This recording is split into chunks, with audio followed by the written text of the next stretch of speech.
What's going on, guys? Take this video, and then today we're going to be going over the other weapon that was released in the Battlefront Rogue One DLC pack that was released a few days ago. And in the first one we went over the A180, as you guys can see in my channel. You can check out that review. But today we'll be going over the DT-29. Now this weapon is iconic in Star Wars because it is Orson Krennic's weapon, apparently, that we'll be seeing in Rogue One when the movie comes out in a few days here. And this is his main weapon, and it's kind of like a magnum in a way, but we're going to get right into that. But first off, to get this weapon, you're going to need to get the Hutt Contract Krennic's Offense. Now, as seen on screen, how to get this Hutt Contract is you have to get 25 kills as Krennic, use 10 shields, and then get 50 kills with blaster pistols. Now obviously the easiest ones here are the bottom two, which is use 10 shields and get 50 kills with the blaster pistol. Those are obviously the easiest ones that you'll be getting. It's going to be, just no really effort at all, really. It's pretty easy. But the top one, 25 kills as Krennic, is going to be very, very daunting, very hard to do, very tedious. You're going to get pretty mad, just like I did. And I know it is a big challenge here, guys, but what I would advise you all to do is just go into modes that offer heroes. Either it's hero hunt or hero versus villain. Just go into that list of modes, nowhere else, and that is where you'll get the highest chances to get Krennic every single time and hopefully get kills. Now, I usually did it in heroes versus villains personally, and I always just picked Krennic and then just kind of stuck to the outsides of the map and just killed anybody that was not a hero, because chances are you're gonna land a kill easier with a regular grunt as opposed to one of the heroes. So just do that, guys. Grind it out. It took me honestly like between the night and like the first half of a day to get it. Very hard, but once you do it, the reward is now once you do that, that reward you'll be getting is the DT-29. Now looking at the stats here, you see that it has a pretty high damage. Very true in this case. The damage is very high on this weapon. Along with that, we have a high rate of fire, which I would say is kind of true, but kind of not really true.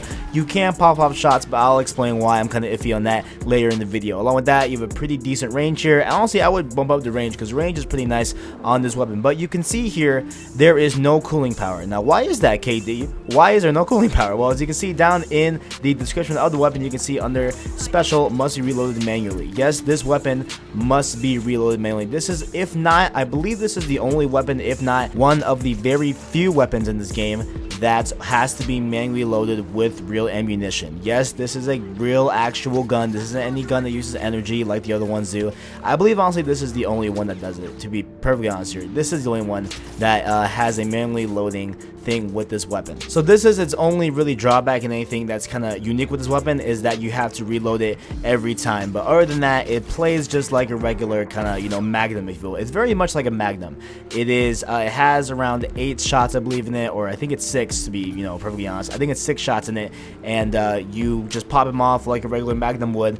And yeah, that's basically the DT-29. It's basically just a magnum. There is no special other rate of fire to it. There is no other thing where you can blast an ion cannon to it. This is just straight up a magnum, but that's not a bad thing. It is pretty good in my opinion. Like it said on the stats, the damage is very high. You can mostly kill people with at least 2 shots. Sometimes you'll need 3 if they're at a very long distance, but most of the time you'll only need 2 shots to kill, just because of this weapon's high damage output. And talking about the rate of fire here, the reason why I'm kind of iffy about the rate of fire is because yes, you can realistically shoot it really fast, right, if you wanted to, but there is a clear cap of how fast you can fire it, and it's not really that big of a cap. Like, it's gonna be a pretty decent amount. You can get a few shots off pretty quick, but it's nothing insane like you see in Call of Duty, where it's like you get like in a crazy cap of fire that you can do, and you can just tap the hell out of your R2 and just get a lot of shots off quickly. That's not the case in this weapon. There is a cap that is reachable, and most times you will reach it if you are trying to. Another thing is that with this weapon, you do not want to shoot this weapon fast. You do not want to just spray and pray with this weapon. You're going to want to take your shots slowly, aim, and actually hit those shots, because honestly there were plenty of times in game where I would try to shoot off a bunch of shots to get a kill, and I would just run out of ammo before getting the last shot off. So definitely want to shoot this weapon slowly and make sure you're hitting your targets, and you'll be successful with this gun. Now really, historically talking about weapons in the packs that we get with this game, there was always a really good gun and a really bad gun. And with the A180, that being such a good gun, I was afraid that this was going to be the bad gun, guys. I was afraid of that. I was kind of walking into it expecting that, but actually this one actually really surprised me. It's really not that bad weapon. It's really not even a bad weapon at all, in my opinion. This is a very fun weapon to use. That's kind of my my biggest thing, you know, with this weapon is that it was fun to use. It was different. It wasn't like, you know, I had to just wait until the weapon cools down. I had to reload it. Like, there was just cool ways to use it. And also the crosshairs you get, you know, with this weapon are actually, you know, very unique and cool. How it's a circle and it's actually represents all the bullets you have in the chamber. Like, that's a very unique way of doing a Magnum in Star Wars. And speaking of the reload, something that I forgot to mention about the reload, you know, it's a pretty quick thing to do, but it does require a little bit of time. So there was a lot of times where I was in the heat of action. I was you know, under heavy fire, about to, you know, get murked, and I'd be behind cover trying to reload.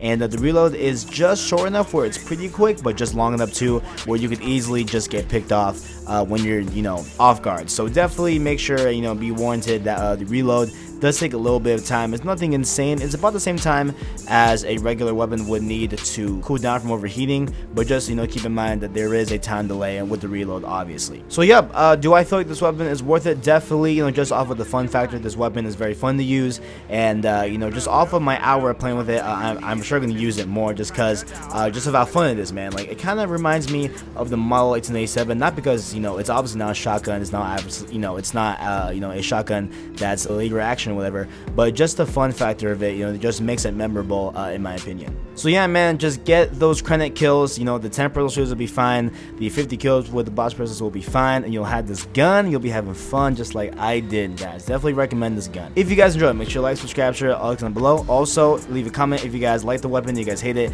Leave it in the comments below. Thanks for watching, and as always, I got you.